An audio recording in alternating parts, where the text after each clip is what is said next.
Okay class start करें।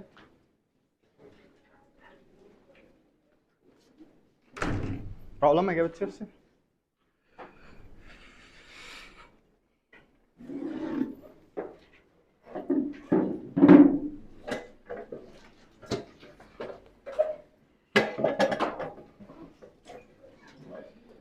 I hope start करने से पहले आप सबको पता हो फिजिक्स में कितने चैप्टर्स हैं? एनीवन? कितने चैप्टर्स हैं? 28 टोटल। और 30 अप्रैल तक आपका क्रैश कोर्स चलेगा, जिसका मतलब है काइंड ऑफ एक लेक्चर में एक चैप्टर करना पड़ेगा as a quick revision. Crash का मतलब पता है ना? ठीक है, तो इसे एज अ क्विक रिवीजन समझिए। आपको असाइनमेंट्स वगैरह मिल जाएंगी, होमवर्क वगैरह मिल जाएगा, आप उसके बेसिस पे ठीक है काम कर सकते हैं। ओके, हेडिंग डालिए चैप्टर 1।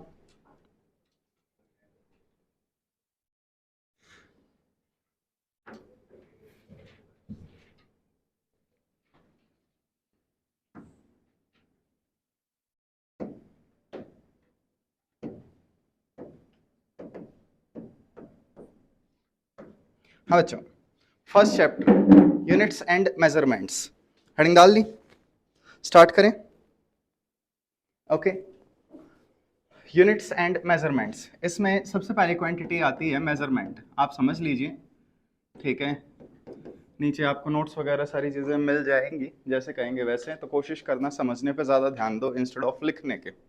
नोट्स वगैरह आपको मैं दे दूंगा, कहोगे तो प्रिंट आउट्स भी दे दूंगा। ठीक है, बस समझने पे ध्यान दो, कोई चीज़ ना समझ में आए वहीं पे रोक देना, हमें थोड़ा इस टाइप से करना है।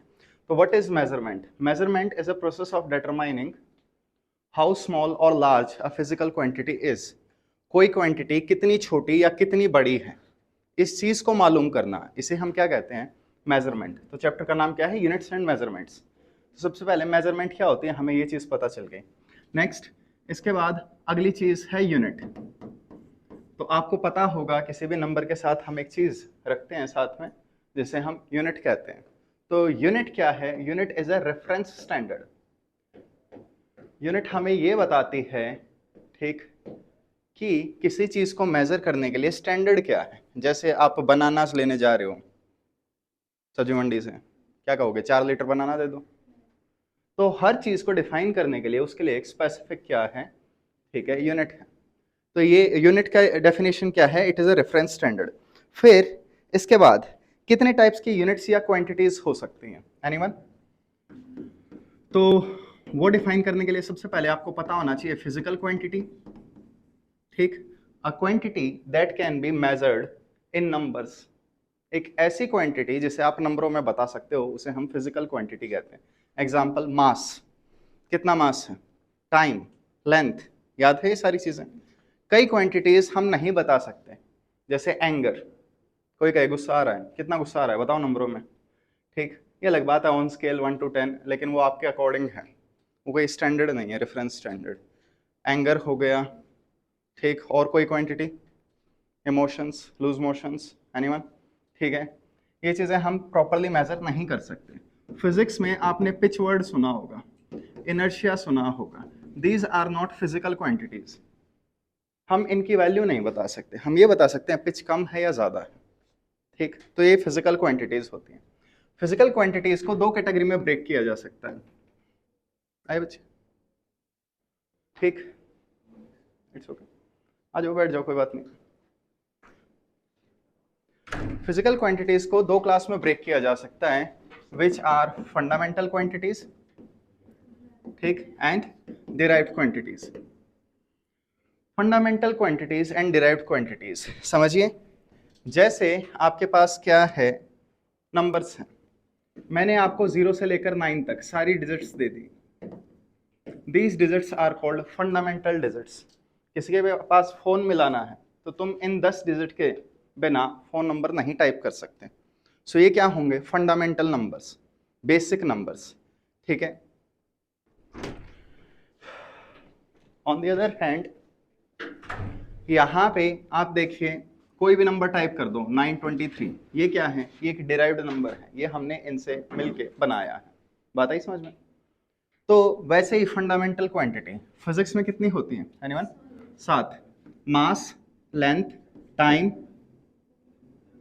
टेम्परेचर, टेम्परेचर का सिंबल के या थीटा यूज कर सकते हो, और ठीक है थोड़ा उसमें बताओ, एम्पेयर, ए या आई, करंट की अमाउंट, अमाउंट ऑफ सब्सटेंस मोल, और लास्ट में luminous intensity which is candela. हो गई 7 या कोई मिस की मैंने? 7 हो गई। ठीक है, फिजिक्स में अगर आपने ये चैप्टर सॉल्व किया है तो आपको पता होगा मोल और कैंडेला ये हम यूज नहीं करते। अगर हम मैकेनिक्स में हैं, ठीक है, शॉर्ट में बोलूं तो 11th के सारे चैप्टर एक्सेप्ट थर्मोडायनेमिक्स ये क्या है? मैकेनिक्स हैं। तो मैकेनिक्स में आप मास, लेंथ, टाइम ये चीजें यूज करते हो। ठीक, थर्मोडायनेमिक्स में टेम्परेचर आ जाता है, करंट, इलेक्ट्रिसिटी, मैग्नेटिज्म में करंट आ जाता है। ठीक है, तो ये हमारे पास 7 फंडामेंटल यूनिट्स हैं, फंडामेंटल क्वांटिटीज हैं। इनके अलावा जितनी भी क्वांटिटीज हैं सारी की सारी क्या हैं? डिराइव्ड है।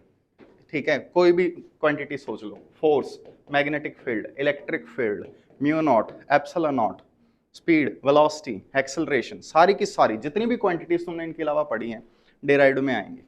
वो सारी क्वांटिटी इनसे बनाई जाती हैं। अब एक क्वांटिटी है एंगल। एंगल बीच का बंदर है। एंगल ना फंडामेंटल रखा जा सकता है ना डिराइव्ड रखा जा सकता है। तो एंगल को हम क्या बोलते हैं? Supplementary unit. ठीक, angle is called supplementary unit. Short में कहें तो 7 के साथ 2 फ्री। फंडामेंटल 7 होती हैं और उसके साथ 2 सप्लीमेंट्री अलग से मिलती हैं जो ना फंडामेंटल में रखी जा सकती है ना डिराइव्ड में। सप्लीमेंट्री यूनिट्स में हमारे पास आते हैं एंगल्स। एंगल 2 टाइप के हो सकते हैं, एक plane angle which is generally represented by theta. ठीक, सुना होगा इसके बारे में। तो प्लेन एंगल हमारे पास क्या है? ये आपके पास एक सर्कल है, आपने सर्कल का छोटा सा पार्ट चूज कर लिया, एक लेंथ, ये लेंथ आपको दिख रही, इस लेंथ को आपने सेंटर से ज्वाइन कर दिया। समझ में आया? ये जो सेंटर पे एंगल बनेगा, this angle will be called a plane angle. जैसे आपने कभी भी एंगल्स बनाए हो, ठीक, तो हमेशा एंगल्स ऐसे दिखाते थे, 30 डिग्री, 120 डिग्री, 60 डिग्री, ये सारे प्लेन एंगल होते हैं। तो यहां पे ये क्या है? L, और ये क्या है? R। According to plane angle, अगर आप इस लेंथ को रेडियस से डिवाइड कर दो तो जो क्वांटिटी आपके पास आएगी वो एंगल होगा, प्लेन एंगल होगा, और ये एंगल SI यूनिट्स में है। ठीक, SI यूनिट और प्रैक्टिकल यूनिट अलग अलग हो सकती हैं। जैसे मैं आपसे कहूँ दूध लेके आऊँ तो दूध जब भी ला रहे हो, आधा लीटर, 1 लीटर, 10 लीटर, हमेशा लीटर में लाओगे। लीटर क्या है? वॉल्यूम की यूनिट है। लेकिन लीटर वॉल्यूम की SI यूनिट नहीं है। SI यूनिट क्या है? Metre cube. Volume metre cube में मेजर होती है फिजिक्स में। तो SI यूनिट और प्रैक्टिकल यूनिट डिफरेंट हो सकती हैं। ठीक है, जैसे मैं आपसे पूछूं हाइट कितनी है तो मैक्सिमम बच्चे हाइट फीट में बताओगे, जबकि फिजिक्स में हाइट, लेंथ है किस में बतानी चाहिए? मीटर में। तो प्रैक्टिकल यूनिट अलग हो सकती हैं SI यूनिट से। ठीक है, तो हमारे पास एंगल की SI यूनिट क्या है एनीवन? रेडियन। और प्रैक्टिकल यूनिट क्या है? Degree. Units and measurements, first chapter. Okay, तो यहाँ पे आप देख सकते हैं रेडियन और डिग्री अलग अलग हो सकते हैं। अगर मैं 1 कंप्लीट एंगल की बात करूं, एक पूरा एंगल, तो ये कितना होता है एनीवन? ठीक है, रेडियन में ये 2 पाई रेडियन होता है और डिग्री में ये 360 डिग्री होता है। दोनों सेम हैं बट यूनिट्स डिफरेंट। याद रह जाएगा? तो याद रखिए, अगर आपको एंगल रेडियन में चाहिए और आपके पास एंगल डिग्री में है तो उसे पाई अपॉन 180 से मल्टीप्लाई कर दो, ये कन्वर्जन है। ऑन द अदर हैंड, अगर आपको एंगल डिग्री में चाहिए और रेडियन में दे रखा है तो बताइए 180 बाय पाई। प्लीज कभी भी पाई की वैल्यू 180 मत रखना। पाई रेडियन 180 डिग्री होता है, पाई की वैल्यू 180 डिग्री नहीं होती। पाई की वैल्यू क्या होती है anyone? 3.14, 22 by 7। Pi radian is 180 degree. ये कुछ चीजें हैं। कोई डाउट किसी को? कोई फॉर्मूला लिखना हो साइड बाय साइड लिख सकते हो। ठीक है, सारे नोट्स छापने की जरूरत नहीं है। अगर आपको लग रहा है कोई फॉर्मूला इंपॉर्टेंट है तो उसे लिख लो। तो ये था हमारे पास प्लेन एंगल। इसके बाद सप्लीमेंट्री यूनिट में 2 एंगल होते हैं। दूसरा एंगल कौन सा है? सॉलिड एंगल, ठीक है। तो एक प्लेन एंगल है, दूसरा सॉलिड एंगल है। Symbol anyone?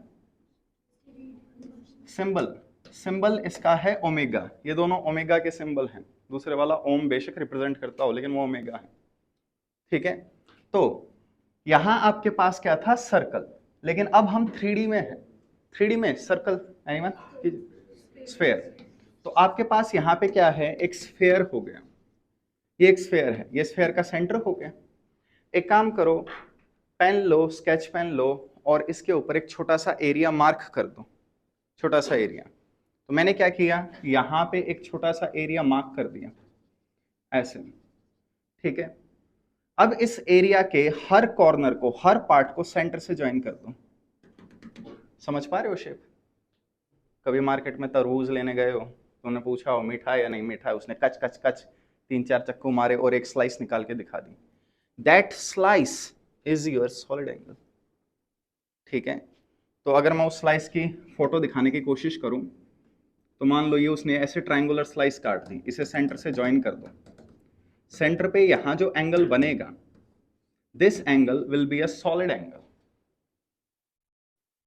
इसका फॉर्मूला क्या होता है? ये जो आपने एरिया मार्क किया है, ये ए है, ये वाला जो आपको एरिया दिख रहा है, ये वाला ए हो गया। और ये जो स्फेयर है, इसका रेडियस क्या है? आर। तो इस एरिया को रेडियस के स्क्वायर से डिवाइड कर दो, that will be your solid angle. Anyone? Unit? Steradian, ठीक है। फिर दूसरी चीज इंपॉर्टेंट याद रखिए, ओमेगा आपके पास ये है, तो anyone? One complete solid angle, एक फुल एंगल की वैल्यू क्या होगी? कोई 2 पाई कहना चाहे? एरिया स्फेयर का total area 4 pi r square, r square से आर स्क्वायर डिवाइड करो, क्या बचा? 4 पाई स्ट्रेडियन। तो आपको सॉलिड एंगल में फॉर्मूला पता होना चाहिए, यूनिट पता होनी चाहिए, और कंप्लीट सॉलिड एंगल कितना होता है ये पता होना चाहिए। नोट किया? किसी को कोई प्रॉब्लम हो इसमें प्लीज बताइए। तो ये था हमारे पास सप्लीमेंट्री यूनिट्स, ठीक है। अब इसके बाद एनसीईआरटी में कुछ डेटा दे रखा है, एक बार उसे डिस्कस कर लेते हैं। मेजरमेंट ऑफ लेंथ में,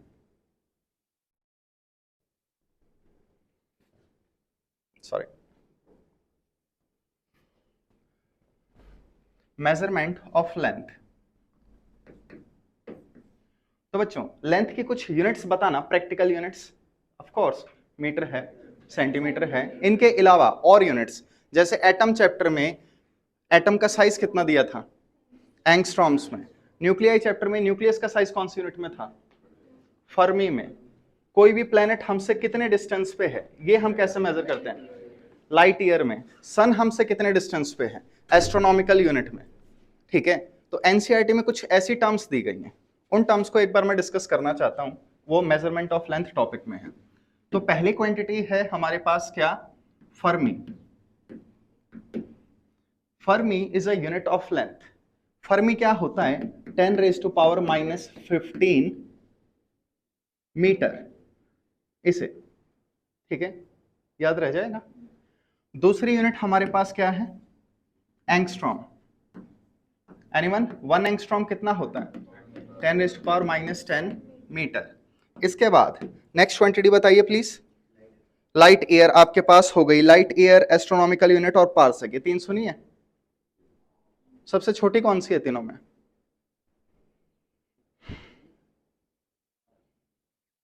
देखिए 1 एस्ट्रोनॉमिकल, अगर आपको नहीं पता तो ये चीजें लिख लो, मैंने सब कुछ लिखने से मना किया है, लेकिन जो इंपॉर्टेंट तुम्हें लग रहा है वो लिख लो, ठीक है। तो एस्ट्रोनॉमिकल यूनिट जो है, ये तीनों में सबसे छोटी यूनिट है, इन तीनों में नहीं, अगली तीनों में। मैं थोड़ा इंक्रीजिंग ऑर्डर में लेंथ लिखवा रहा हूं। तो 1 एस्ट्रोनॉमिकल यूनिट, इसे शॉर्ट में AU कैपिटल में क्या देते हैं? इसकी वैल्यू कितनी होती है? 1.496, और you can say 1.5 into 10⁻, anyone? 10 की पावर -11, सीरियसली बालक, ये बहुत ज्यादा वैल्यू है, 10⁻11 मीटर। इसे आप अप्रोक्सीमेटली 1.5 लेके काम चला सकते हो। ओके, याद रह जाएगा।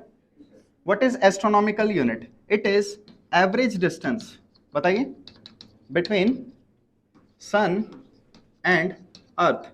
अर्थ और सन के बीच के एवरेज डिस्टेंस को एस्ट्रोनॉमिकल यूनिट कहते हैं। इसके बाद नेक्स्ट बताइए, light year. What is light year? Anyone? Distance travelled, बताइए, बाय लाइट इन 1 ईयर। लाइट एक साल में जितना डिस्टेंस ट्रेवल करती है उसे लाइट ईयर कहते हैं। तो लाइट ईयर डिस्टेंस की यूनिट है, बेशक इसके नाम में ईयर आ रहा। वैल्यू, वैल्यू कोई तो बता दो भाई। 9.46, आगे प्लीज। चलो कोई बात नहीं। 9.46 10⁻15 metre. And finally the last one is 1 parsec. Anyone? Parsec full form? Parallactic second. कोई इसकी डेफिनेशन बताएगा? What is 1 parsec? वैल्यू,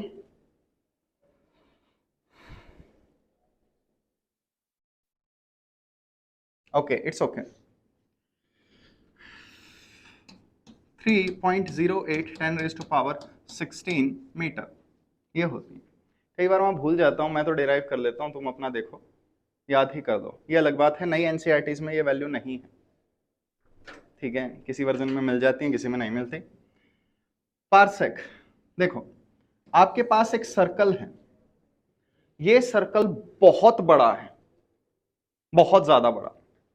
आपने क्या किया? आपने इसके सेंटर से एक लेंथ को ज्वाइन कर दिया, ओके। ये जो एंगल है, इस एंगल की वैल्यू है 1 सेकेंड। एनीवन? 1 सेकेंड कितना होता है? 1 सेकेंड को 1 आर्क सेकेंड भी बोल देते हैं। कोई आइडिया कितना होगा? डिग्री पता है सबको? 1 डिग्री पता है? 1 डिग्री को 60 से डिवाइड करो, 1 मिनट आएगा, उसे फिर से 60 से डिवाइड करो, 1 सेकेंड आएगा। तो एंगल आपके पास इतना है, और ये जो डिस्टेंस है, ये डिस्टेंस 1 AU है, 1 एस्ट्रोनॉमिकल यूनिट है।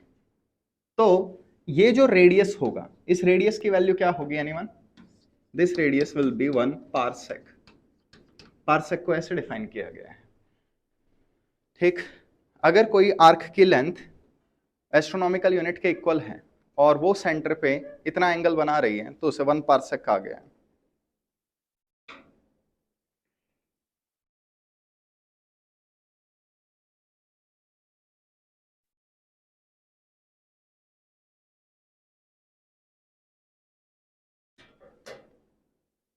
करें?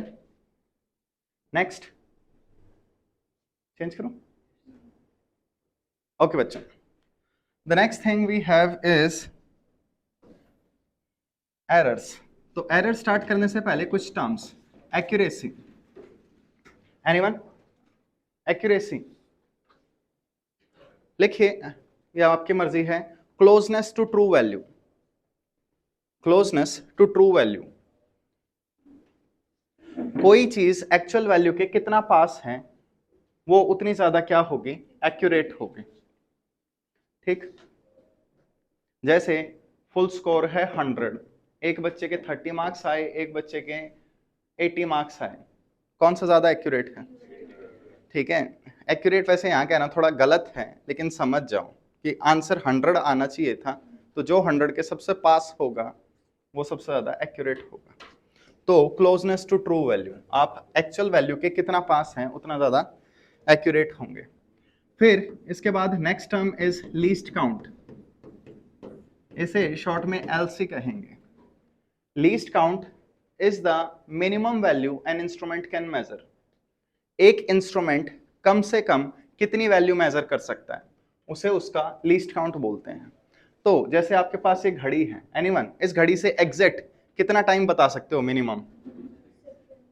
सेकंड में नहीं बता सकते, मिनट। ये घड़ी ठीक है सेकंड वाला पार्ट दे ही नहीं रही है, तो इसमें अभी 9 हुए हैं, फिर 10 होंगे, फिर 11 होंगे, फिर 12 होंगे। बात आई समझ? तो इसका लीस्ट काउंट कितना है? 1 मिनट। ठीक है, चश्मे बनवाओ, चश्मों का नंबर 0.25, 0.5, 0.75 प्लस माइनस ऐसे मिलेगा। तो चश्मों का लीस्ट काउंट क्या होता है जनरली? 0.25। हमेशा 0.25 से स्केल्स चेंज होती हैं। तो कोई भी चीज कितने कितने वैल्यू पे चेंज हो रही है। जैसे आप कभी सब्जी वगैरह लेने गए या किसी स्टोर पे चले गए जहां इलेक्ट्रॉनिक बैलेंस रखा हुआ है, बैलेंस ने बोला 1.000, ये रीडिंग है। तो बताइए इस स्केल से आप कम से कम कितना मास मेजर कर सकते हैं? नहीं, कम से कम आधा किलो भी तो मेजर करते हो इससे। तो इससे आप कम से कम ये लास्ट वाली डिजिट मेजर कर सकते हो। मान लो पहले रीडिंग थी इतनी, तुमने कोई पंख वगैरह रख दी, ठीक है, तो पहले तो तुम बैलेंस करते हो, पंख वगैरह रख दी तो उससे ये आता है। तो आप कितना मेजर कर सकते हो? मिनिमम 1 ग्राम या 0.001 केजी। तो किसी भी इंस्ट्रूमेंट से जो मिनिमम वैल्यू हम रीड कर सकते हैं that is called its least count, वो उसका लीस्ट काउंट होता है। याद रह जाएगा? ठीक है, लीस्ट काउंट निकालने का काइंड ऑफ शॉर्टकट क्या है? सारी डिजिट्स को 0 कर दो और लास्ट वाले डिजिट को 1 कर दो। ये पॉसिबल लीस्ट काउंट देता है, जरूरी नहीं इससे आंसर हमेशा सही आए। जैसे मैं कह दूं तुम्हारे पास टाइम है 2.8 सेकंड, ये मैंने किसी इंस्ट्रूमेंट से मेजर किया, तो बताओ उस इंस्ट्रूमेंट का लीस्ट काउंट कितना होगा? सारी रीडिंग्स को 0 कर दो, लास्ट वाली को 1, 0.1 सेकंड। बात आई समझ में? ठीक है, और एग्जांपल ले लेते हैं। जैसे मेरा मास, मेरा वेट लेट जैसे 90.67 kg आया, तो बताओ मैं जिस स्केल से मेजर कर रहा हूं उसका लीस्ट काउंट क्या है? 0.01 kg। बात आई लीस्ट काउंट कैसे निकालते हैं रीडिंग से? ठीक है, सारी रीडिंग्स को 0 कर दिया, लास्ट वाली को ठीक है 1 कर दिया डिजिट को, ऐसे आप लीस्ट काउंट निकाल सकते हो। याद रह जाएगा? फिर the next term is precision. Accuracy and precision same चीज है क्या? एनीवन? कई लोगों को लगता है ये सेम है, लेकिन these are very different. Precision is कितना पॉइंटों में मेजर किया है आपने, the resolution of a scale. एक स्केल कितना पॉइंटों में गई है, ठीक है। सो लीस्ट काउंट लेस होना चाहिए या मोर, छोटा या बड़ा, क्या होना चाहिए? नाम में सोचो, least, least count should be minimum. तो प्रिसीजन क्या होता है? Reading with minimum least count. ऐसी रीडिंग जो सबसे छोटा लीस्ट काउंट देगी उसका प्रिसीजन क्या होगा? सबसे कम होगा। ठीक है, फॉर एग्जाम्पल तुमने लेंथ मेजर की, एक बच्चा बोल रहा है लेंथ है 7 मीटर, एक बच्चा बोल रहा है लेंथ है 7.0 मीटर, एक ने बोला लेंथ है 7.000 मीटर। फिजिक्स में, मैथ में तीनों नंबर सेम है या नहीं? लेकिन यूनिट्स एंड मेजरमेंट्स में ये अलग अलग है। एक बोल रहा है रीडिंग 7 है, हो सकता है 6.5 हो, उसने राउंड ऑफ कर दिया हो, आपको डाउट है, ठीक। लेकिन अगर कोई बोल रहा है 7.0 है, तो आपको ये तो लगेगा वो डेसिमल में एक प्लेस गया। किसी ने बोला कि रीडिंग ये है, तो आपको ये तो पता चलेगा ना कि वो डेसिमल में और प्लेसेस गया है, ठीक। तो यहां पे बेशक तीनों नंबर सेम हो, लेकिन दिस वाला, ये वाला क्या है? मोस्ट प्रिसाइज, सबसे ज्यादा प्रिसाइज है। बात आई समझ में? तो ये डिफरेंस है यहां पे, जिसका लीस्ट काउंट सबसे कम होगा या जो रीडिंग सबसे ज्यादा पॉइंटों में गई होगी दैट इज मोस्ट प्रिसाइज। तो आप देख सकते हो एक्यूरेसी और प्रिसीजन का कोई लेना देना नहीं है। एक्यूरेसी होता है एक्चुअल वैल्यू के कितना पास हो, और प्रिसीजन होता है कितना पॉइंटों में हो। तो हमारी रीडिंग क्या होनी चाहिए? Accurate and precise, true value के पास भी हो और पॉइंटों में भी अच्छे से मेजर कर रखी हो। आप जितना पॉइंटों में जाएंगे उतना आपको कॉन्फिडेंस रहेगा कि हम रीडिंग के आसपास है, राउंड ऑफ नहीं हुआ है। याद रह जाएंगे ये टर्म्स। नेक्स्ट टर्म लिखिए एरर।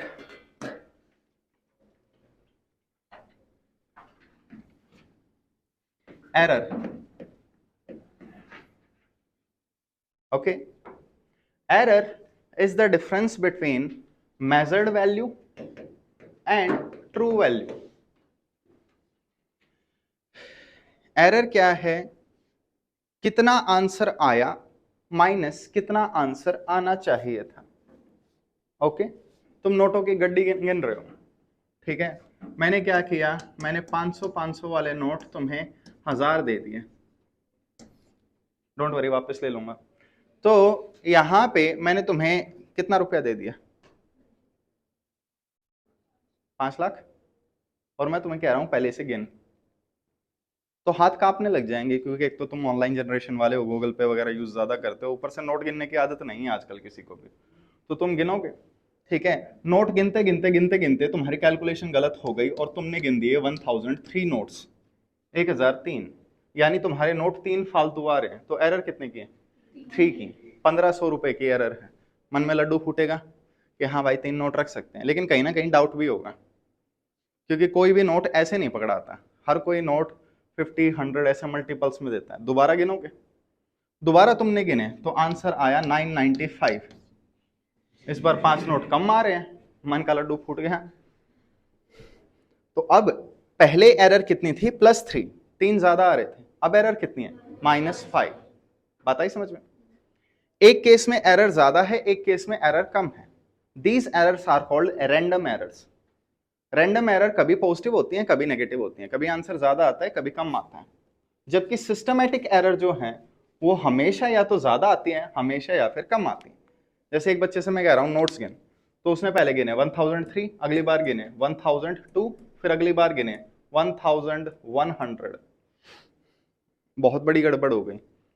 हो सकती है ऐसे 600 के बाद उसने सीधा 700 गिन लिया, ठीक, बीच के नंबर्स भूल गया। काउंटिंग में एरर हो जाती है, पर्सनल एरर्स वगैरह का कोई लिमिट नहीं है, ठीक।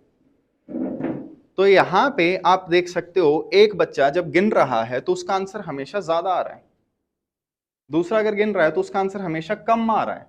तो ये कौन सी एरर होंगी, सिस्टमैटिक एरर। कभी ज्यादा आ रहा है, कभी कम आ रहा है, ये रैंडम एरर होती है। ये इनमें डिफरेंस आया कुछ समझ, ठीक है। थोड़ा रिवाइज कर लेना एनसीईआरटी वगैरह की रीडिंग लेके। तो एरर क्या है, कितना आंसर आया माइनस कितना आंसर आना चाहिए था। अब एक एग्जांपल देखो जो बोर्ड्स वगैरह में यूज हुआ है, ठीक है। एग्जैक्टली बोर्ड्स में तो नहीं, 11th क्लास के जो भी पेपर होते हैं, प्रीवियस ईयर में भी आ चुका है, और मैं सिंपल कैलकुलेशन ले रहा हूँ। लेट जस्ट से मैंने तुम्हें एक पेंडुलम दे दी, ठीक है। मैं कह रहा हूँ इस पेंडुलम का टाइम मेजर करो कितना है। तो तुम्हें पता है इसकी एग्जैक्ट वैल्यू क्या है, ट्रू वैल्यू क्या है, नहीं पता ना। तो तुम क्या करोगे, एक स्टॉप वॉच लोगे, स्टॉप वॉच को स्टार्ट किया यहां से, एक्सट्रीम से स्टार्ट करना ठीक होता है। जैसे ही वो वापस यहां पे आया, तुमने मेजर किया, टाइम आ गया। फिर तुमने दोबारा स्टार्ट किया, दोबारा टाइम मेजर किया, फिर तुमने दोबारा स्टार्ट किया, दोबारा टाइम मेजर किया। तो तुम्हें क्या करना होगा, बार बार रीडिंग लेनी होंगी। बार बार रीडिंग अगर लोगे तो तुम्हारी रैंडम एरर कम हो जाएगी। जैसे तुम नोट गिन रहे हो, ज्यादा आ गए, कम आ गए, क्या करोगे, दोबारा गिनोगे, गिनते रहोगे जब तक तुम कंप्लीट श्योर नहीं हो जाते कि जो नोट्स तुम्हारे पास हैं वो एग्जैक्ट है। तो random error inversely proportional to number of observations. जितनी ज्यादा आप रीडिंग लोगे उतना ज्यादा बेटर रहेगा। जैसे सोलर सिस्टम में कितने प्लैनेट्स हैं, एनीवन, 1000 2000, अगर तुमने डेफिनेशन ठीक नहीं की तो। पहले क्या था, कोई भी चीज जो बड़ी है वो प्लैनेट है। प्लूटो दिख गया किसी को बड़ा था, लोगों ने कह दिया प्लैनेट है। प्लूटो से बड़े बड़े पत्थर जुपिटर और मार्स के बीच में घूम रहे हैं। तो ऑब्जर्वेशंस ली गई, काफी सारी ऑब्जर्वेशंस ली गई, उन ऑब्जर्वेशंस में कंडीशंस लगाई गई, बार बार चेक किया। आपको एक प्लैनेट दिख गया, जरूरी थोड़ी ना वो प्लैनेट हो, कोई और चेक करेगा, कोई और चेक करेगा, मिलियंस ऑफ ऑब्जर्वेशंस ली जाएंगी। आर्टिफिशियल इंटेलिजेंस आपको पता है, एआई, एआई ने पूरे नेट का डेटा पढ़ रखा है। इंटरनेट पे जितना भी डेटा है, डार्क वेब तक का भी सारा डेटा उसने पढ़ रखा है कई बार, और वो भी उसके लिए कम पड़ा, जब जाके उसके थोड़ी बहुत इंटेलिजेंस आई है। तो आपको क्या करना पड़ेगा, बार बार एक चीज को रिपीट करना पड़ेगा। तो मैंने आपसे कह दिया टाइम पीरियड मेजर करो, आपने टाइम पीरियड मेजर किया, पहली बार टाइम पीरियड आया 1.2 सेकंड, अगली बार टाइम पीरियड आया 1.4 सेकंड, और अगली बार टाइम पीरियड आया 1.6 सेकंड, ठीक है। मैं अभी के लिए 3 ही ऑब्जर्वेशन ले रहा हूं क्योंकि कैलकुलेशन हैवी हो जाती है। तो मैंने आपको ये टाइम पीरियड दे दिए, this one will be A1, A2 and A3। तो ये मैंने आपको 3 ऑब्जर्वेशंस दे दी, ठीक है। A इज मेजर्ड वैल्यू का सिंबल, कोई अलग चीज नहीं है। तो सबसे पहले आपको ट्रू वैल्यू चाहिए, ठीक है, कि कितनी वैल्यू है। एरर तो जब ही बताएंगे, एरर का फॉर्मूला क्या है, कितना आंसर आया माइनस कितना आना चाहिए था। आपको पता थोड़ी ना है कितना आना चाहिए था। तो हम क्या करेंगे, एवरेज वैल्यू को ट्रू वैल्यू मानेंगे, ठीक है। ये एवरेज के कुछ सिंबल्स होते हैं। एवरेज को ए बार कह सकते हो, ब्रैकेट्स में, एंगुलर ब्रैकेट्स में रख सकते हो, या ए एवरेज कह सकते हो। तो बच्चों, किसी का मैथ्स अच्छा हो, एवरेज वैल्यू कितनी आएगी इन तीनों रीडिंग्स की? ध्यान से देखो, हाँ, एवरेज 3 से डिवाइड भी करना होता है। ध्यान से देखो, ये इससे 0.2 पीछे है, ये इससे 0.2 आगे है, ठीक है। जैसे मैं कहूं तुम्हारे पास नंबर है 3, 4, 5, तो एग्जैक्टली मिड नंबर है, यही एवरेज होगी, इसलिए मैंने ये नंबर चूज किया। तो जब तुम तीनों को ऐड करोगे, जितने भी नंबर्स हैं उन्हें ऐड करके डिवाइड करोगे, तो आपके पास एवरेज आएगी। तो इनकी एवरेज क्या आ रही है, 1.4 सेकेंड। कोई डाउट किसी को? तो सबसे पहले आपको अगर काफी सारी रीडिंग्स दे दी जाए, मैक्सिमम आई थिंक 5 मिलेंगी, 5 से डिवीजन भी अच्छा होता है, प्रीवियस ईयर में देख भी लेना, एनसीईआरटी में भी 5 का एग्जांपल दिया गया। तो सबसे पहले आपको क्या करना है, एवरेज निकालना है। फिर उसके बाद आपको क्या निकालना है, एरर। एरर क्या है बच्चों? एरर होता है measured value minus true value. Instead of true value हम यहाँ एवरेज वैल्यू कहेंगे। डिफरेंस को और क्या कहते हैं फिजिक्स में, किस सिंबल से रिप्रेजेंट करते हैं, डेल्टा। तो अगर किसी भी चीज के साथ ही ट्रायंगल वाला सिंबल लगा हुआ हो, तो हम उसमें क्या निकाल रहे हैं, एरर। तो बताइए, पहली रीडिंग में एरर कितनी है? वो छोटी है ना, -0.2। सब्ट्रैक्ट करके दिखाऊं क्या? दूसरी रीडिंग में एरर कितनी है, 0। दूसरी रीडिंग ये खुद है। तीसरी रीडिंग में एरर कितनी है, 0.2। ये पॉजिटिव एरर। पहली रीडिंग छोटी है, दूसरी इक्वल है, तीसरी बड़ी है। बात आई समझ में?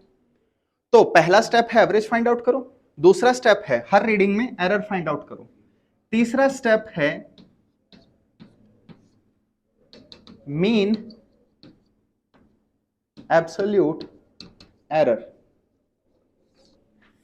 मीन का मतलब, mean is for average, mean absolute error find out करो। बोलो, अरे बताओ तो सही। मीन एब्सोल्यूट एरर होता है जितनी भी एरर हैं इनका पॉजिटिव एब्सोल्यूट वैल्यू लेके एवरेज लेना।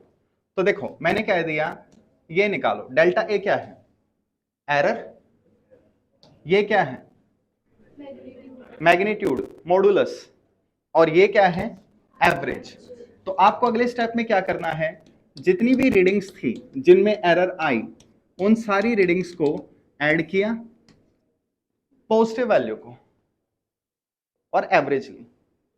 तो बताइए, मीन एब्सोल्यूट एरर कितनी आ रही है? पहले में एरर कितनी थी, माइनस थी, लेकिन हम प्लस वाली एरर ही लेंगे।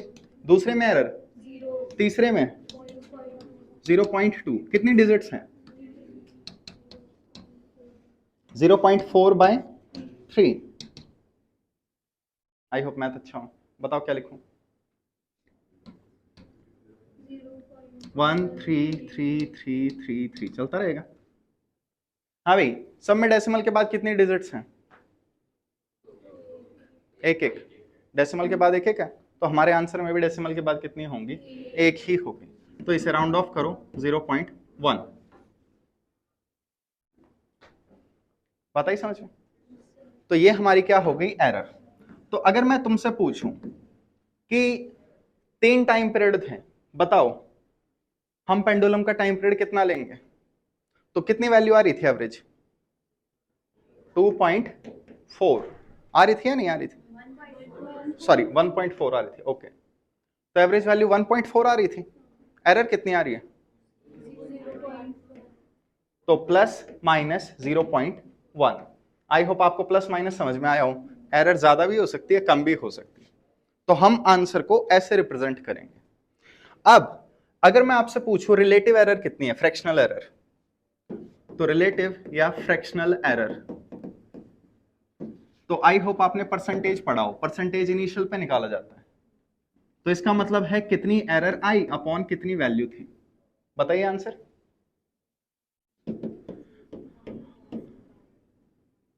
अरे एटलीस्ट कोशिश तो कर लो यार, बोलने की कोशिश करो प्लीज। ठीक, अपॉन 1.4, ये हमारा क्या है, रिलेटिव एरर। अगर मैं तुमसे पूछूं परसेंटेज एरर कितनी है, बोलिए। ठीक, तो इसे इंटू 100% कर दो, बात आई समझ। तो ऐसे हम एरर निकालते हैं या रिलेटिव एरर निकालते हैं, आई होप याद रह जाए। ठीक, the next is propagation of error. Okay, करें।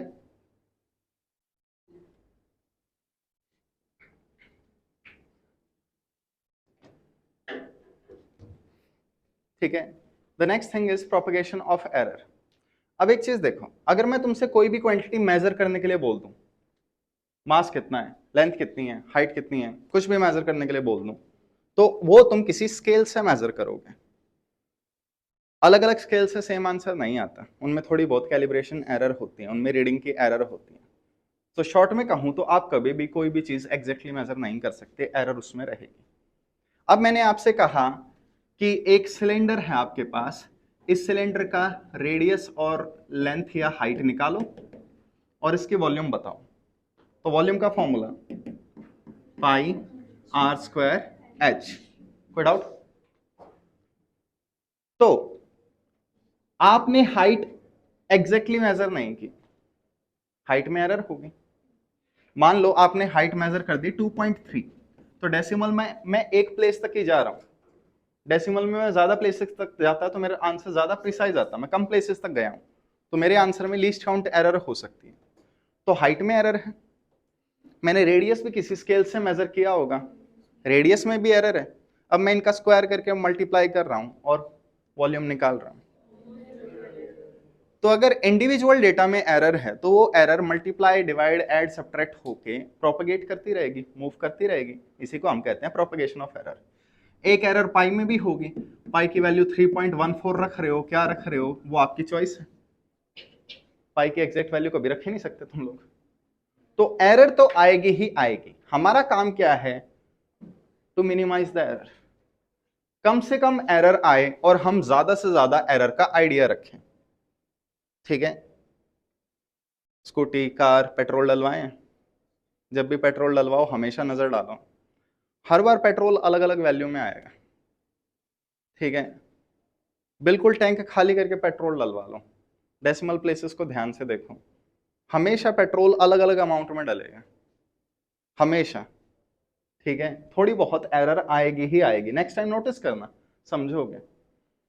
तो अगर हम पहले ही आइडिया रख लें ज्यादा से ज्यादा कितनी एरर आ सकती है, ठीक है, तो हम देख लेंगे उसी के हिसाब से, ज्यादा को कंट्रोल कर लिया तो कम अपने आप कंट्रोल हो जाएगा, ये चीज सोचना। ठीक है, तो प्रोपगेशन ऑफ एरर, तो सबसे पहला रूल है error in addition and subtraction. अगर मैं दो नंबरों को मल्टीप्लाई डिवाइड कर रहा हूं, ऐड सब्ट्रैक्ट कर रहा हूं, तो इनके रूल्स अलग अलग है। तो आपके पास क्वांटिटी है ए और बी, ए की वैल्यू है ए और ए में एरर है डेल्टा ए, बी की वैल्यू है बी और इसमें एरर है डेल्टा बी, बात आई समझ। अब मैंने कह दिया सम निकालो, तो सम क्या होता है, ए प्लस बी। मैंने कहा डिफरेंस निकालो, तो डिफरेंस क्या होगा, ए माइनस बी। अब मैं इन्हें थोड़ा वेरिएबल्स में बता रहा हूं, हो सकता है ऊपर से चला जाए तो एग्जांपल से भी बताऊंगा। हाँ भाई, ए की वैल्यू क्या है ए, बी की बी, तो ए प्लस बी का आंसर क्या होगा, ए प्लस बी। अब ए में इतनी एरर, बी में इतनी एरर, ज्यादा से ज्यादा एरर कितनी होगी, delta A plus delta B, दोनों में ज्यादा से ज्यादा एरर इतनी होगी। हम हमेशा क्या निकालते हैं, मैक्सिमम परमिसिबल एरर। अगर हमने मैक्सिमम एरर को कंट्रोल कर लिया तो मिनिमम अपने आप कंट्रोल हो जाएगी। On the other hand a minus b निकाल रहा हूं, ठीक है, तो ए और बी की ये वैल्यू है, इन पे वही ऑपरेशन होगा जो ऑपरेशन कहा गया है। तो ऑपरेशन कहा गया है सबट्रैक्ट a माइनस बी, फिर plus minus error maximum delta a plus delta b। अब ये सारे वेरिएबल थे, आपके ऊपर से ही गए होंगे, कैलकुलेशन में देखें।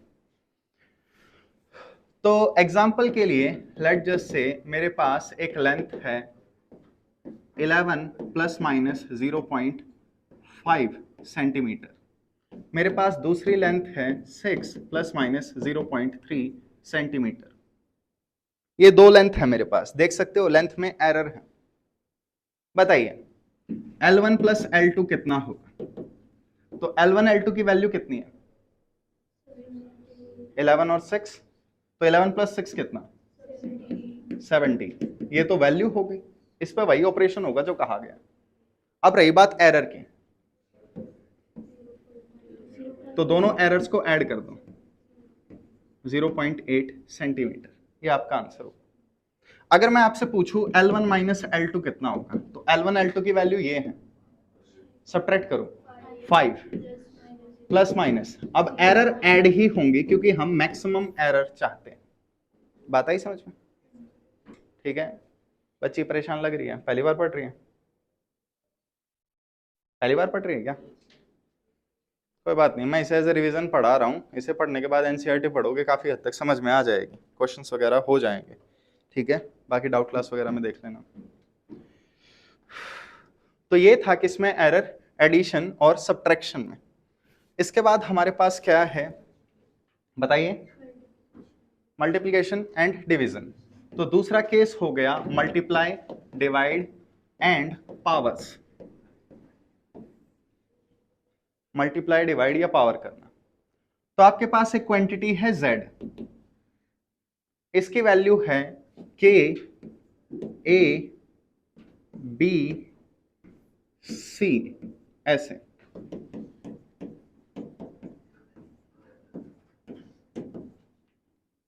एक बार समझ लो पैटर्न। तो यहां पे टर्म्स क्या हैं? कुछ मल्टीप्लाई में, कुछ डिवाइड में, और सबके कुछ कुछ क्या है? पावर है। ऐड सब्ट्रैक्ट हो रहे हैं ये? नहीं, तो इनके लिए रूल्स अलग होंगे। यहां अगर मैं एरर पूछूं तो यहां रिलेटिव एरर लिखी जाएगी। तो आपको करना क्या है? सबसे पहले डेल्टा z बाय z करना है, साथ में जो भी नंबर मल्टीप्लाई में है उसे नहीं लेना, जो भी कांस्टेंट नंबर। तो अब आपके पास क्या बचा? a b c। तो यहां लिखो डेल्टा a, डेल्टा b और डेल्टा c, ऐसे। इनकी पावर क्या है? जो पावर है वो बाहर आएंगी, इसकी पावर माइनस सी है लेकिन प्लस सी बाहर आएगा। एनीवन? क्यों? मैक्सिमम एरर निकालने के लिए।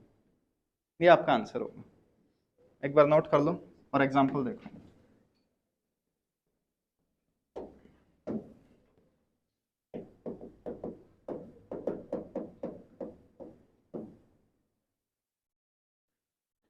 लेट जस्ट से आपके पास एक सिलेंडर है जिसकी वॉल्यूम है पाई आर स्क्वायर एल। मैंने कह दिया पाई की वैल्यू एग्जैक्ट मेजर हुई है, पाई इज अ कांस्टेंट। तो बताइए वॉल्यूम में एरर। तो सबसे पहले यहां रेडियस है और लेंथ है, दो वेरिएबल है, तो delta r by r plus delta l by l, इतना लिखा। रेडियस की पावर 2 है बाहर, लेंथ की पावर 1 है बाहर। ये आपका आंसर होगा, बस वैल्यूज पुट कर देना। तो इनमें ऐसे वैल्यूज चलेंगे।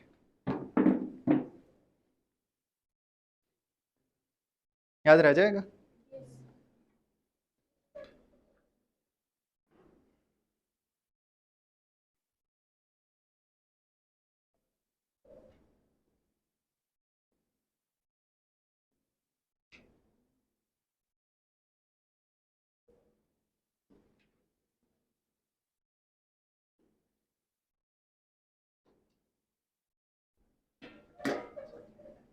करें? आइए, next term is significant figures. Sorry, divide क्या बच्चे? बालकी डिवाइड में भी तो है। ठीक है, देखो अगर मैं तुमसे कहूं किसी चीज को 2 से मल्टीप्लाई करता हूं तो मैं ये भी तो कह सकता हूं किसी चीज को हाफ से डिवाइड कर दो, तो divide is kind of multiplication, ठीक है, तो वो अपने आप हैंडल हो जाएगा उसी रूल में। हाँ भाई, सिग्निफिकेंट फिगर्स, शॉर्ट में SF। What are significant figures, ठीक है। अब देखो आप क्या कर रहे हो, कोई लेंथ मेजर कर रहे हो, आपके पास ये एक 15 सेंटीमीटर वाली स्केल है, 0 1 2 3, यहाँ रीडिंग है 7.5, यहाँ रीडिंग है 7.6, फिर 7.7, 7.8, ऐसे बात करते हुए नहीं दिखना चाहिए, मान जाओ। ये हमारे पास रीडिंग्स हो गई।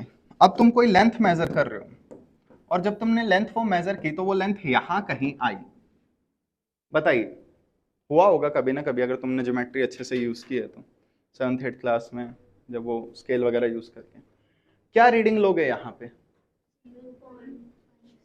ठीक, तो लेंथ की वैल्यू क्या रिपोर्ट करोगे, 7.55 रिपोर्ट नहीं कर सकते तुम, क्योंकि तुम्हें क्या पता है एग्जैक्टली मिड पॉइंट है, ये तो मैंने बहुत डिटेल में दिखा दिया, इतना दिखता भी नहीं है।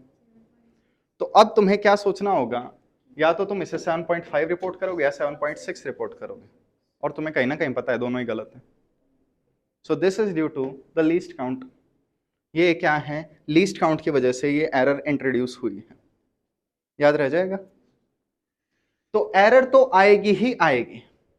अब अगर मैं तुमसे कह दूं, लेट जैसे ये लेंथ 17 थी, 15 सेंटीमीटर वाली नहीं, 30 वाली स्केल लेना आप, मैंने तुमसे कह दिया लेंथ थी 7.5 सेंटीमीटर, कितने डिजिट्स हैं टोटल, कितने डिजिट्स हैं, 3 टोटल। इनमें से कौन सी डिजिट गलत हो सकती है बताइए, लास्ट वाली, हमेशा लास्ट वाली डिजिट पे एरर होता है, कभी भी ऑनलाइन कुछ खरीदना, ठीक है, 4999, 5000 क्यों नहीं लिख देता बे, इसमें कितनी सिग्निफिकेंट फिगर हैं, 4, इसमें कितनी सिग्निफिकेंट फिगर हैं, 1, क्योंकि लास्ट वाली 0 यहां नहीं थी, मैंने क्या किया है, उसे राउंड ऑफ किया है। तो अगर मैं आपसे कहूं एक नंबर ये है, एक नंबर ये है, किस पे ज्यादा बिलीव किया जा सकता है, इस पे, क्योंकि इसमें सारी डिजिट्स मेजर हुई हैं, इसे राउंड ऑफ करके बनाया गया है। आपको इस पे पूरा डाउट है, हो सकता है ये 4900 हो, ये बना दिया हो, कुछ और हो, कुछ और बना दिया हो। तो जब भी जीरोस लास्ट में आ जाते हैं, हमें हमेशा डाउट ये होता है कि ये सच में मेजर हुआ है या राउंड ऑफ वगैरह करके लिखा गया है, ठीक है। ऑनलाइन वालों का डिस्कशन नहीं कर रहा हूँ, वैसे रेट क्यों रखते हैं, दिमाग में खेलते हैं बस वो, ताकि दिमाग में जाए 4000 रेट है, 1000 का फर्क पड़ जाए, ठीक है, याद रह जाएगी ये बात। तो what are significant figures, all digits plus first uncertain digit, जितनी भी डिजिट्स हैं और वो पहले डिजिट जिस पे तुम्हें डाउट है, मतलब नंबर में काउंटिंग में जो पहली डिजिट आ रही है जिस पे तुम्हें डाउट है, ये सारे मिलके क्या बनाती हैं, सिग्निफिकेंट फिगर्स। जैसे यहाँ ये दोनों ठीक है, और पहली डिजिट कौन सी है जिस पे डाउट है, 5, ये सारे क्या बना रहे हैं, सिग्निफिकेंट फिगर्स। तो टोटल कितना हुआ, 3 सिग्निफिकेंट फिगर्स। लफड़ा हमेशा किस पे होगा सिग्निफिकेंट फिगर्स में, 0 पे, ठीक, 0 को काउंट करना है या नहीं करना। तो सबसे पहले 1 से लेकर 9 तक जितनी भी डिजिट्स हैं सारी की सारी सिग्निफिकेंट है, ठीक। दूसरा रूल, अगर नंबर स्टार्ट होने से पहले 0 आ रहे हैं तो वो काम के नहीं है, ठीक। जैसे 00016 नंबर कहां स्टार्ट हो रहे हैं, 1 पे, इसके लेफ्ट साइड में जितने भी 0 हैं इनसिग्निफिकेंट हैं। तो बताइए यहां सिग्निफिकेंट फिगर कितनी हुई, 2, कोई डाउट किसी को। ऑन दी अदर हैंड अब हमारे पास क्या है, 0.000879 नंबर कहां स्टार्ट हो रहा है, 8 पे, पहली नॉन जीरो डिजिट ये है, इसके पीछे जितने भी डिजिट्स हैं 0 वाले सारे इनसिग्निफिकेंट होंगे। कोई कहना चाहे डेसिमल लगा हुआ है, डेसिमल लग जाए तो बाद वाली जीरोस की बात होती है, कभी भी पहले वाले जीरोस की बात नहीं होती। तो नंबर स्टार्ट होने से पहले लेफ्ट साइड में जितने भी 0 हैं सारे के सारे इनसिग्निफिकेंट होते हैं, ये हमारा फर्स्ट रूल है। दूसरा रूल, अगर नंबर्स के बीच में 0 आ जाए तो वो इंपॉर्टेंट है। कितने सिग्निफिकेंट डिजिट्स हैं, कितने सिग्निफिकेंट? 0 है। क्वेश्चन अच्छे से पढ़ लेना, टोटल पूछा है या 0 पूछा है, तो 2 0 काम के। अब सिग्निफिकेंट फिगर्स कितनी है? 5 ही हैं, ये नंबर स्टार्ट होने से पहले आ गए। बात आई समझ में? नेक्स्ट रूल, अगर डेसिमल नहीं लगा हुआ और लास्ट में 0 आ जाए तो वो काम के नहीं होते। ऑफ कोर्स वो नंबर में काम के हैं, वो सिग्निफिकेंट डिजिट्स में काम के नहीं है। जैसे मैं आपसे कहूं 800 रुपए हैं आपके पास, या 800 ग्राम कोई चीज है, तो डेसिमल नहीं लगा हुआ ना, तो नंबर यहां खत्म हो रहे हैं। नंबर खत्म होने का मतलब 0 के अलावा जितने भी डिजिट्स हैं, तो यहां पे सिग्निफिकेंट फिगर कितने होंगे? 1। लास्ट के 0 काउंट नहीं करने, क्योंकि लास्ट के 0 हमेशा डाउट देंगे कि एग्जैक्ट है या नहीं। लेकिन अगर डेसिमल लग गया तो लास्ट वाले 0 काम के, जैसे 00723 0.800। बताइए टोटल कितने 0 सिग्निफिकेंट है? नंबर कहां से स्टार्ट हो रहा है? नंबर कहां खत्म हो रहे हैं? 8 पे। बात आई समझ? लेफ्ट साइड के 0 किसी काम के नहीं, बीच के 0 काम के। यहां तक कोई डाउट? डेसिमल लग गया, डेसिमल लग गया तो लास्ट के 0 काम के हैं, ठीक, तो ये भी काम के होंगे। तो सिग्निफिकेंट 0 कितने हुए यहां? 3। बताइए सिग्निफिकेंट फिगर्स कितने हैं?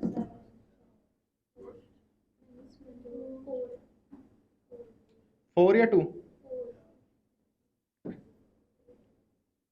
डेसिमल लग गया, नंबर यहां खत्म हो रहे हैं, सारे 0 काम के हैं, चाहे डेसिमल से पहले हो या बाद में। ये रूल होते हैं सिग्निफिकेंट फिगर्स के, याद रह जाएंगे। Next, propagation of significant figures. अगर एक रूल और रह गया, अगर आपके पास कोई प्योर नंबर है तो उसमें सिग्निफिकेंट फिगर्स इनफाइनाइट होंगे। अगर आपके पास कोई एग्जैक्ट नंबर है, ठीक, जैसे मैं आपके पास कह दूं आप मार्केट गए, गैस सिलेंडर उठा के ले आए, टोटल वेट था 49 kg, लेट जस्ट से। कुछ कॉमर्शियल कुछ लोकल अलग अलग टाइप के सिलेंडर उठा लिए, क्योंकि गैस का क्रंच चल ही रहा है, सुन ही लिया होगा, ठीक है।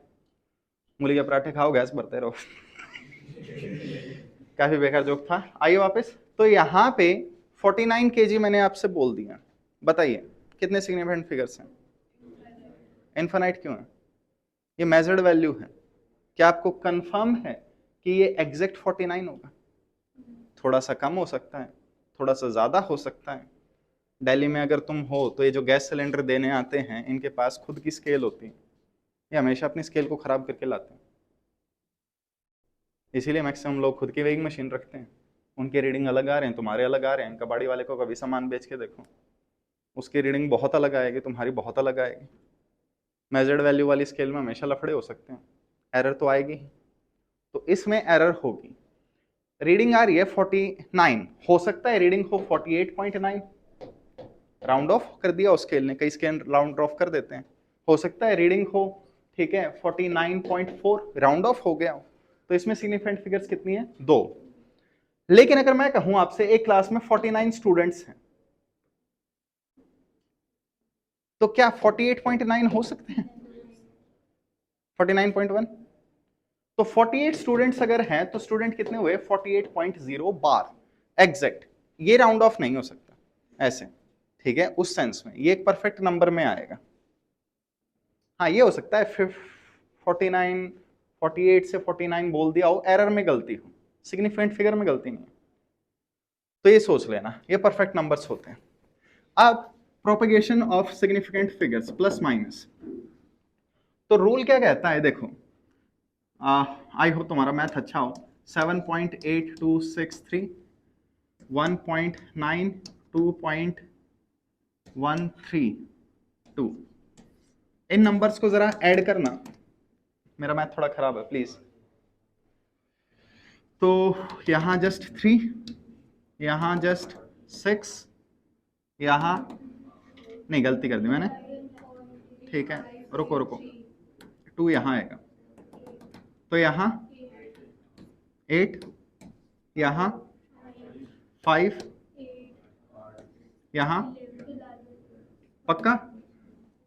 मैं नहीं कर रहा कैलकुलेशन, तुम पे भरोसा कर रहा हूं, ठीक है? कोई गलती कर दी तो मैं तुम पे ब्लेम करूंगा। आइए, एड सब्ट्रैक्ट में रूल क्या होता है? डेसिमल के बाद काउंट करना होता है। डेसिमल के बाद सिग्निफिकेंट फिगर कितनी है? 4। कितनी है? कितनी है? बात आई समझ में? तो डेसिमल के बाद सबसे कम सिग्निफिकेंट फिगर किसमें? इसमें, 1। बात आई समझ? तो आंसर में भी एक ही सिग्निफिकेंट फिगर होंगे, तो हमें आंसर यहां तक रखना है। इसका मतलब बाकी लोगों को हटाना पड़ेगा। राउंड ऑफ के रूल्स याद है? अगर कोई डिजिट 5 से छोटी है तो बस हटा दो, 5 से बड़ी है तो पिछले वाले को एक बढ़ा दो। 5 है तो 5 है तो पिछले नंबर को देखो, पिछला ऑड है तो उसे एक ज्यादा कर दो, इवन है तो उतना ही छोड़ दो। शॉर्ट में कहूं तो 5 हटाने के बाद इवन आंसर बचना चाहिए। तो ये 5 है, ठीक है? इस 5 को हटाना है, पिछला नंबर क्या है? इवन है, कोई चेंज नहीं होगा, यही आएगा। इस रूल्स में प्रॉब्लम है, ठीक? ये नंबर टेक्निकली 5 से बड़ा है क्योंकि इसके आगे डिजिट्स आ रही हैं, लेकिन एनसीईआरटी में इतना लिख रखा है, उन्होंने डिटेल में नहीं बताया, तो मैं नहीं कह सकता अगर ये कॉन्ट्राडिक्ट हो गया तो वो किस आंसर को प्रूव करेंगे, ठीक है? कभी उनके पास मेल वगैरह डाल के देख लेंगे, गालियां आएंगी शायद। Sense of humour, okay. ये है कौन सा रूल? एड सब्ट्रैक्ट का। What about multiply and divide? Multiply, divide या पावर्स का। यहां हमें क्या काउंट करना है? Total significant figures, okay? तो देखो, जैसे मैंने आपसे कहा 89.683 इंटू 1.2 इंटू 7, बताओ कितना होता है? मैंने कैलकुलेशन भुंडी ले ली, कोई बात नहीं बच्चों। कोई है तुम में से आर्यभट्ट वगैरह जिसने आंसर बता दिया हो? 89.683 इंटू 1.2 इंटू 7, आंसर है 753.3372। ये हमारा आंसर आ रहा है अकॉर्डिंग टू कैलकुलेटर। मैंने कोई एरर कर दी हो फीड करने में तो अलग बात है। हाँ भाई आओ, टोटल सिग्निफिकेंट फिगर कितने हैं? 1 2 3 4 5, इसमें 2, इसमें 1। तो टोटल सिग्निफिकेंट फिगर हमारे आंसर में कितने होने चाहिए? 1, सिर्फ 1, सबका मालिक 1। तो ये है, बात आई समझ? ये पहली डिजिट है, सिर्फ यही रहनी चाहिए, बाकी सबको हटाना है। ये नंबर क्या है? 5, यानी इसे हटाना है, बताओ। तो पिछले नंबर को एक बढ़ा दो, क्या लिखा? 8, बाकी 0 0, पॉइंट वगैरह नहीं आएंगे।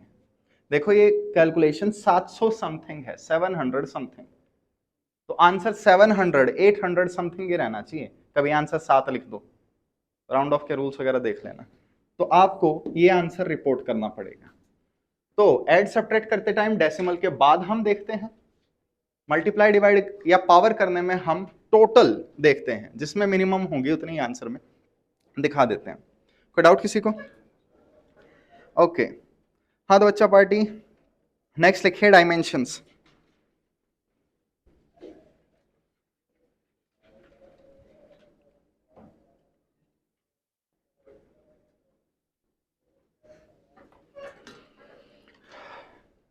डायमेंशन, ठीक? किसी भी क्वांटिटी को सातों फंडामेंटल क्वांटिटी के टर्म्स में लिखना is called its dimensional formula, ठीक है? जैसे मैंने कह दिया आपके पास स्पीड है, तो स्पीड का कोई भी काम चलाओ फॉर्मूला बता दो। Speed is distance by time, यहां एग्जैक्ट फॉर्मूले नहीं चाहिए। तो मैंने कहा स्पीड का डायमेंशनल फॉर्मूला बताओ, तो साइड में ये ब्रैकेट्स आएंगे। अब डिस्टेंस, मास, लेंथ, टाइम, टेम्परेचर किस में मेजर करोगे? लेंथ में। टाइम, टाइम में ही मेजर करोगे। तो स्पीड का डायमेंशन क्या हो गया? एल टी माइनस वन, या m0 l t minus one, ऐसे, ठीक? तो किसी भी क्वांटिटी को फंडामेंटल क्वांटिटी के टर्म्स में लिखना इज कॉल्ड इट्स डायमेंशन। ठीक, जैसे मैंने कह दिया फोर्स, तो तुमने कहा फोर्स माँ होती है, ठीक है, अब ये ब्रैकेट्स वगैरह लगाने बंद करो। ठीक, तो m मास फंडामेंटल है या नहीं है? एक्सेलरेशन नहीं है, एक्सेलरेशन का कोई फॉर्मूला, वेलोसिटी अपॉन टाइम। ठीक, वेलोसिटी डिस्प्लेसमेंट अपॉन टाइम, कोई डाउट? डिस्प्लेसमेंट लेंथ है ना, तो लेंथ में ही मेजर होगी, तो मास लेंथ नीचे दो टाइम, तो फोर्स का डायमेंशन mlt-2। आई होप किसी को डाउट ना हो। ऐसे ही वर्क, एनर्जी, पावर मत बोलना प्लीज, और टॉर्क,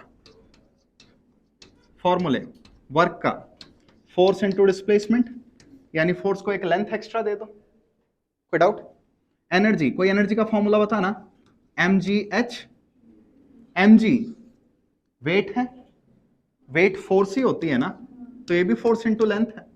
टॉर्क का formula force into perpendicular distance, तो फोर्स को लेंथ से ही तो मल्टीप्लाई कर रहा हूं, तो ये सारे क्या हो गए इनके फॉर्मूले ml2t-2। ओके, इस टाइप से हो गए। नेक्स्ट हमारे पास क्या है, यहां पे कुछ और चीजें हो गई, जैसे force 1/4 pi epsilon not Q1 Q2 by r²। Charge क्या होता है, करंट इनटू टाइम, तो करंट तो फंडामेंटल है, इनटू टाइम फंडामेंटल है, तो चार्ज का डायमेंशन 80 हो गया।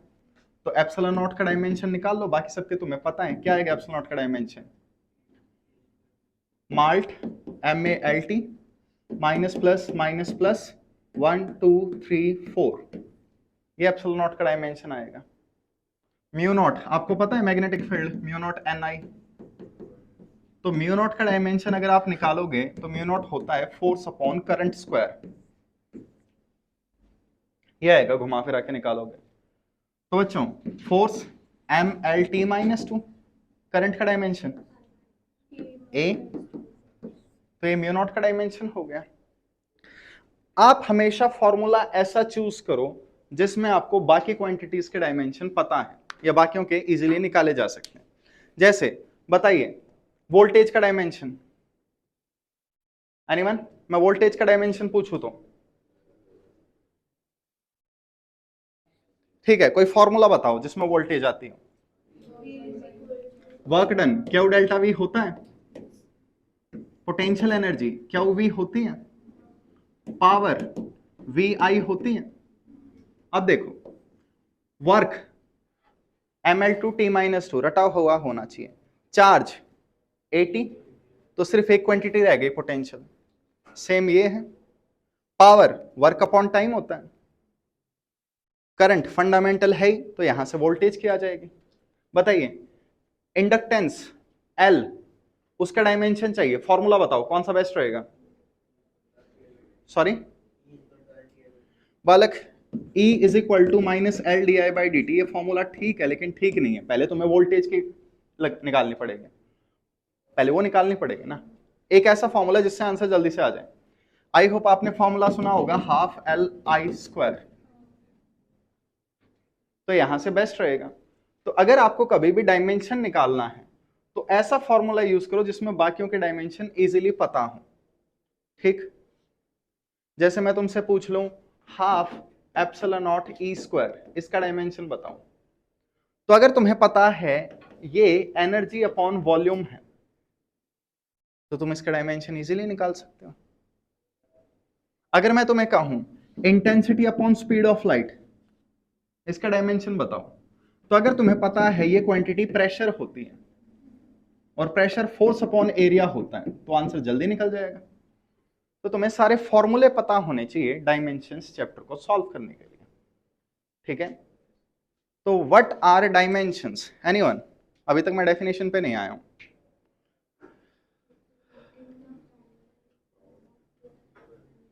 ठीक है, तो यहां पे आइए देखिए, सबसे पहले dimensions are the powers to which fundamental quantities must be raised in order to represent a quantity. मैं पूछूं फोर्स का डायमेंशन क्या है, तो आप कहेंगे 1 1 -2। पावर्स को डायमेंशन कहते हैं, और MLT-2 इस पूरे को डायमेंशनल फॉर्मूला कहते हैं। तो डायमेंशंस आर पावर्स, ठीक है, ऑफ फंडामेंटल क्वांटिटीज। ये इनकी डेफिनेशन है, थोड़ा सा देख लेना। नेक्स्ट, हाँ भाई, सम डायमेंशनलेस क्वांटिटीज, कुछ ऐसी क्वांटिटीज जिनके डायमेंशन नहीं होते, जैसे रिलेटिव डेंसिटी। फॉर्मूला बताइए, density of substance upon density of water. तो मैंने डेंसिटी को डेंसिटी से डिवाइड कर दिया, तो इसका डायमेंशन नहीं होगा। क्या लिखेंगे इसका डायमेंशन? M0 L0 T0 या फिर 1, ऐसे, अगर कभी इसका डायमेंशन निकालना पड़ जाए। और कोई क्वांटिटी, जैसे मैंने कह दिया लॉन्गिट्यूडनल स्ट्रेन, इट्स ओके, अगर आपको स्ट्रेन नहीं पता तो फॉर्मूला ये होता है, धीरे धीरे सारे फॉर्मूले आ जाएंगे। तो मैं लेंथ को लेंथ से डिवाइड कर रहा हूं, इसका डायमेंशन नहीं होगा। अगर मैंने कह दिया रिफ्रैक्टिव इंडेक्स, तो आपको पता है refractive index speed of light in vacuum to speed of light in medium, तो मैं स्पीड को स्पीड से डिवाइड कर रहा हूं, इसका भी डायमेंशन नहीं होगा। तो आपको फॉर्मूले पता होने चाहिए। चैप्टर का नाम यूनिट्स एंड मेजरमेंट्स। तो 11th-12th में जितनी भी यूनिट्स हैं उनके फॉर्मूले वगैरह सारी चीजें पता होंगी जब ये चैप्टर सॉल्व होगा। तो चाहे तो किसी फॉर्मूले में डाउट है तो एक बार सारे चैप्टर देख लो जल्दी जल्दी से और इसके डायमेंशन निकालो। नहीं बच्चे, solid angle, sorry, angles are dimensionless. हाँ, एंगल का फॉर्मूला बताओ। प्लेन एंगल का लेंथ अपॉन रेडियस, तो ये दोनों लेंथ ही तो हैं।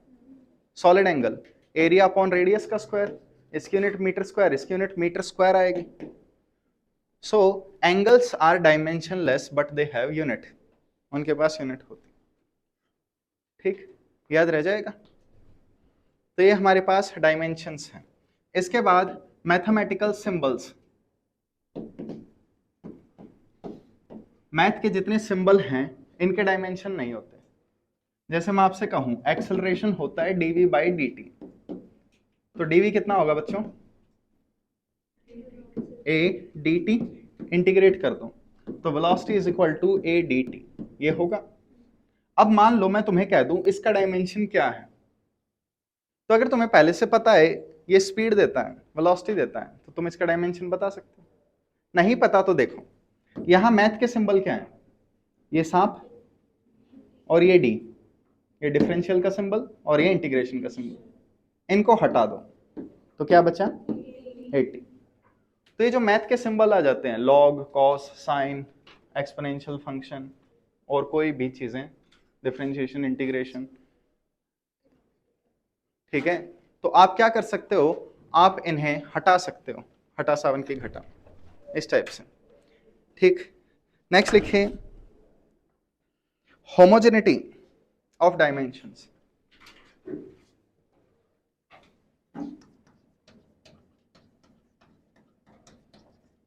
होमोजेनिटी ऑफ डायमेंशंस लिखिए इसमें, इफ टू और मोर, लिखोगे? ओके, भूल गया था मैं, लिखवाने की आदत है मेरे को। If two or more quantities are added, subtracted or equated, if two or more quantities are added, subtracted or equated, they will have same dimension, they will have same dimension। अगर दो या दो से ज्यादा क्वांटिटीज जिन्हें आप add कर रहे हो, सब्ट्रैक्ट कर रहे हो या इक्वल पुट कर रहे हो, ठीक है, उनके डायमेंशन सेम होंगे। जैसे आपने कभी ना कभी ये फॉर्मूला देखा होगा, work is equal to change in kinetic energy, work energy theorem कहते हैं इसे। तो मैं इन दोनों को इक्वल रख रहा हूं, तो इसका मतलब क्या हुआ, जो वर्क का सिंबल होगा वही काइनेटिक एनर्जी का सिंबल, सॉरी डायमेंशन होगा, तो दोनों के डायमेंशन सेम है, ठीक।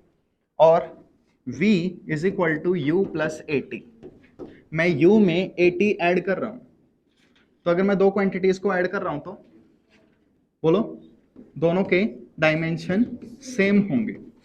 इक्वेशंस ऑफ मोशन याद है, सिक्स्थ इक्वेशन की बात करते हैं, s is equal to v t minus half a t square. जो तुम सोच रहे हो u t plus half a t square वो सेकंड इक्वेशन है, मैं सिक्स्थ की बात कर रहा हूं, छठी इक्वेशन। ठीक, तो यहां पे मैं क्या कर रहा हूं, वीटी में से ये सब्ट्रैक्ट कर रहा हूं। अगर दो क्वांटिटी सब्ट्रैक्ट हो रही हैं तो उनके डायमेंशन सेम होंगे, ये है प्रिंसिपल ऑफ होमोजेनिटी। अगर क्वांटिटीज ऐड सब्ट्रैक्ट या इक्वल पुट की जा रही हैं तो उनके डायमेंशन सेम होंगे, याद रह जाएगा। इसके बाद लिखिए एप्लीकेशंस ऑफ डायमेंशंस।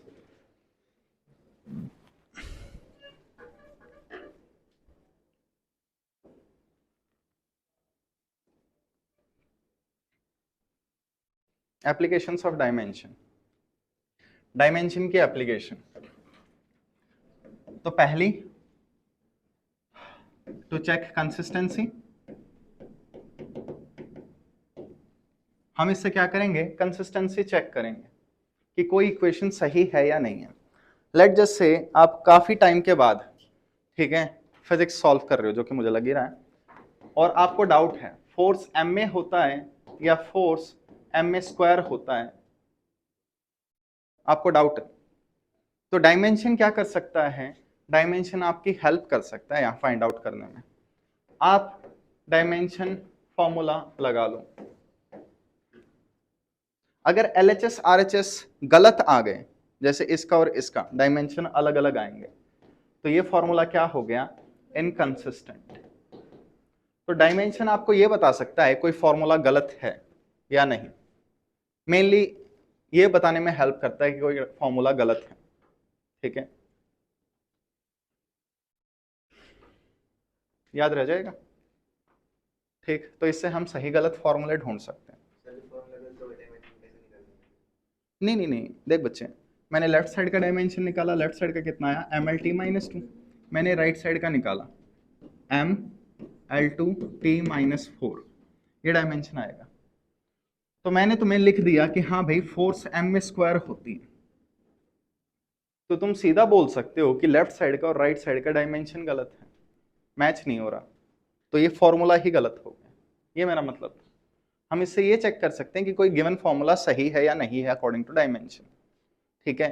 जैसे एक बहुत बेसिक सा लफड़ा होता है, pressure is equal to I by C या I is equal to P by C, formula ये होता है, लेकिन बच्चे कंफ्यूज हो जाते हैं कि ये वाला हुआ तो डायमेंशन से चेक कर लो, डायमेंशन निकालोगे तो LHS RHS का डायमेंशन ठीक आएगा, यहां निकालोगे डायमेंशन तो LHS RHS का गलत आएगा, तो ये सीधा बता देगा ये फॉर्मूला गलत है। तो ये मेरा मतलब था, ठीक है।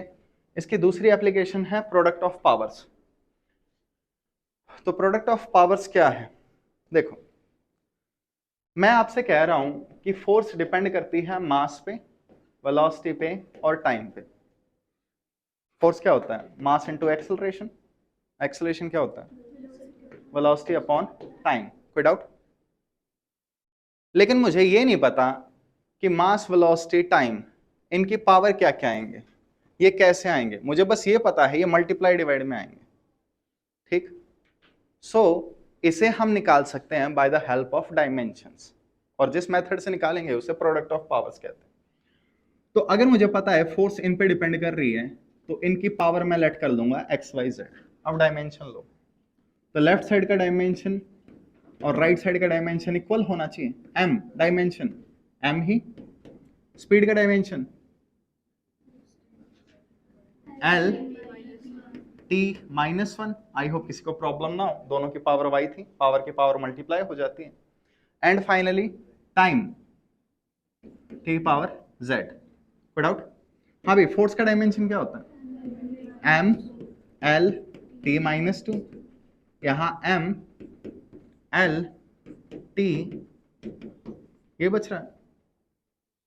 अब ध्यान से देखिए, x की वैल्यू क्या होनी चाहिए, 1, सॉल्व हो गया। y की वैल्यू क्या होनी चाहिए, 1, माइनस वाई प्लस जेड, इसकी वैल्यू क्या है, -2, y की वैल्यू 1 है तो z की वैल्यू -1 आ जाएगी। तो आपको x y z आपने ढूंढ लिया, तो मास की पावर 1, वेलोसिटी की पावर 1, टाइम की पावर,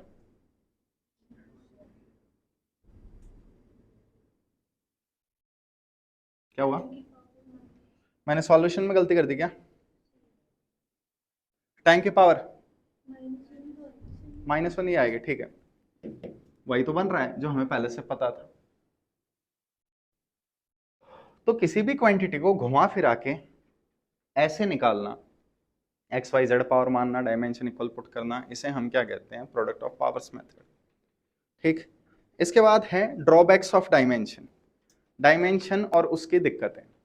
ठीक, सो पहली दिक्कत, अ dimension less quantity may have unit.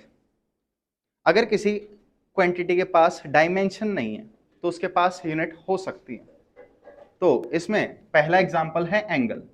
Angle unit रखता है बट एंगल डायमेंशन नहीं रखता। तो किसी क्वांटिटी के पास यूनिट है तो उसके पास डायमेंशन हो भी सकता है, नहीं भी हो सकता। ये मतलब उल्टा लफड़ा, अगर किसी के पास यूनिट ही नहीं है तो उसके पास डायमेंशन भी नहीं होगा। ठीक, और ड्रॉबैक्स बताइए। डायमेंशन प्लस माइनस के साइन और नंबर्स नहीं बता सकता। जैसे मैं तुमसे कह दूं काइनेटिक एनर्जी जो है वो मास और स्पीड पे डिपेंड करती है, लेट जैसे हमें नहीं पता कैसे, तो क्या करोगे? मास की पावर x माना, स्पीड की पावर y माना, LHS RHS का डायमेंशन मैच किया, काइनेटिक एनर्जी, एनर्जी का डायमेंशन mL2T-2, यहां m x speed LT-1 power y match किया। तो यहां से काइनेटिक एनर्जी जब निकालोगे तो x की वैल्यू 1 आएगी, y की कितनी आएगी? 2। तो फॉर्मूला क्या बनेगा? m की पावर 1 v की पावर 2, ये बनेगा। लेकिन इससे आप क्या देख सकते हो? बोलो, क्या देख रहे हो इससे? साथ में हाफ आना चाहिए, नहीं आया ना। तो डायमेंशन साथ में आने वाले नंबरों के बारे में कुछ नहीं बता सकता, बीच में प्लस माइनस के साइन के बारे में कुछ नहीं बता सकता, ये इसकी ड्रॉबैक है। और बताइए अजीब बच्चों, कुछ बोलोगे? And the last thing is order of magnitude. Please लिखिए, ऑर्डर ऑफ मैग्नीट्यूड।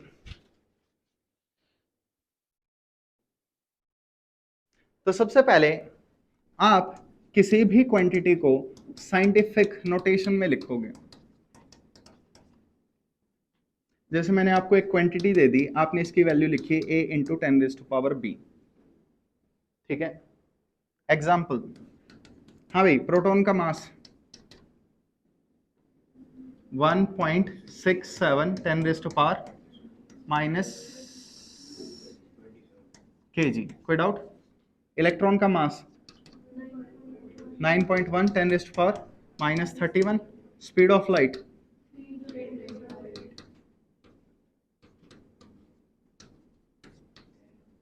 तो आप ध्यान से देखो, साइंटिफिक नोटेशन क्या होती है? पहला नॉन जीरो डिजिट, उसके बाद डेसिमल, फिर 10 की पावर में। ठीक, जैसे मैं आपसे कह दूं कोई क्वांटिटी है x, इसकी वैल्यू है 983, तो क्या ये साइंटिफिक नोटेशन में है? लिखवाओ साइंटिफिक में, 9.83 10⁻²। बात आई समझ? तो सबसे पहले किसी भी क्वांटिटी को साइंटिफिक नोटेशन में लिखना है। ठीक, देन साइंटिफिक नोटेशन के बाद इफ a, ये वाला जो नंबर है इसे चेक करो, अगर ये नंबर 5 से छोटा है और 1 से बड़ा है, जैसे इसमें ये नंबर 1 और 5 के बीच में है, ये नंबर 1 और 5 के बीच में है, पता ही समझो। अगर a 1 और 5 के बीच में हुआ तो 10⁻⁵ जो है इसे हम ऑर्डर कहेंगे, और ऑर्डर ऑफ मैग्नीट्यूड b को कहेंगे। नोट करो, इट्स ओके।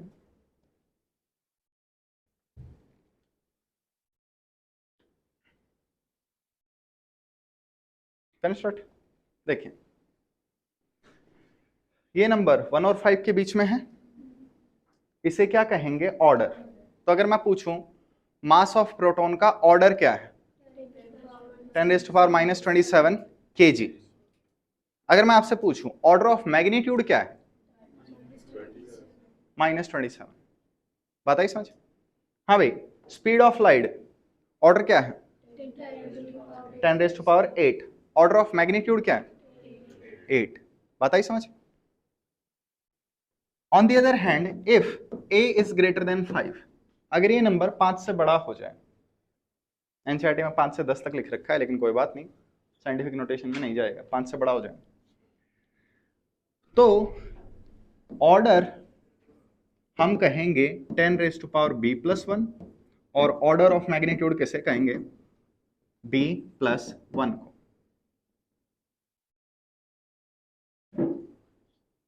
ठीक, हाँ तो बच्चों हेल्प करवाइए प्लीज। ये आपके पास नंबर है, ये क्या है, 5 से बड़ा, तो बताओ ऑर्डर कितना होगा, 10⁻31 + 1, बात आई समझ। और ऑर्डर ऑफ मैग्नीट्यूड क्या होगा, -30। ये आपके पास एक नंबर है, बताइए।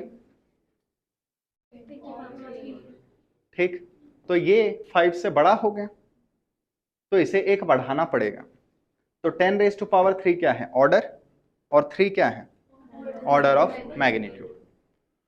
तो मैंने कोशिश की है एनसीईआरटी में मैक्सिमम कंसेप्ट्स को पढ़ा दूं, राउंड ऑफ वगैरह सारी चीजें आई थिंक कवर हो गई, सिग्निफिकेंट फिगर वगैरह, ओके।